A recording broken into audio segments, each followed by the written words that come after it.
যে দোয়াটি পড়লে আপনি যা পড়বেন তাই মুখস্থ হয়ে যাবে, জীবনে আর কখনো আপনি বলবেন না।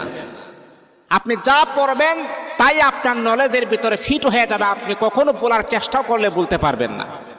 ইমামে আজম রহমাতুল্লাহ আলাই বলেন, আমি যখন প্রায় সময় ম্যাক্সিমাম সময় যখন এই দোয়াটা যখন আমি পড়ি, আল্লাহ পাক রব্বুল আলামিন দোয়ার বদলতে আমাকে এমন ব্রেন, এমন শক্তি আর এমন ফখর আমার আল্লাহ দান করেছেন, আমি যা পড়ি একবার আমি বলতে পারি না।